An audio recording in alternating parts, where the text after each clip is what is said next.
નમસ્તે, મારું નામ ઝાલા ખુશીબા ગિરિરાજસિંહ છે. હું ધોરણ 5માં શ્રી મેઘપર ઝાલા પ્રાથમિક શાળામાં અભ્યાસ કરું છું. આજે હું તમને એક વાર્તા સંભળાવીશ. વાર્તાનું નામ બાપા કાગડો. એક હતા લાલજીભાઈ, તેને 5-6 વર્ષનો એક નાનો દીકરો. તેનું નામ ચિંટુ હતું. ચિંટુ તો બહુ જ નપીલો, એકને એક પ્રશ્ન કેટલી વખત પૂછે. એક દિવસ ચિંટુ અને લાલજીભાઈ બંને દુકાને ગયા. દુકાનની સામે એક ઝાડ હતું. ઝાડની ડાળીએ કાગડો બેઠો બેઠો કા કા કરતો હતો. તે જોઈ ચિંટુ કહે, બાપા કાગડો. લાલજીભાઈ કહે, હા બેટા કાગડો. ચિંટુ ફરીથી પૂછે, બાપા કાગડો. લાલજીભાઈ કહે, હા બેટા કાગડો. ચિંટુને 2 વખત પૂછવાથી ક્યાં શાંતિ મળવાની હતી. તેને 3જી વખત પૂછ્યું, બાપા કાગડો. લાલજીભાઈ કહે, હા બેટા કાગડો.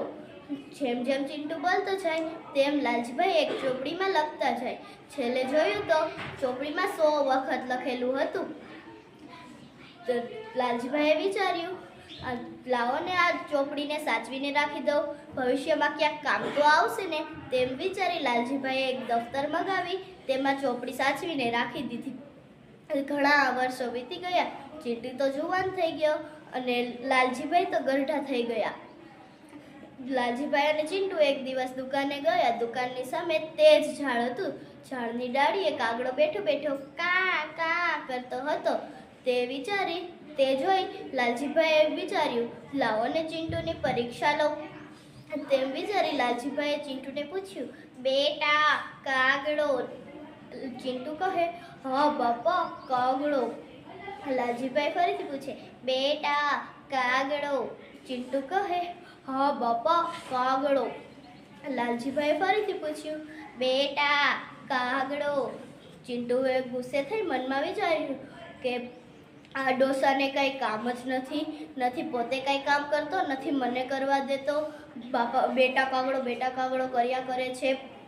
પછી ચિંટુ ગુસ્સે થઈ બોલ્યો, હા બાપા કાગડો, પણ તમે હવે અહીંયાથી વહી જાઓ, તમારું અહીંયા શું કામ.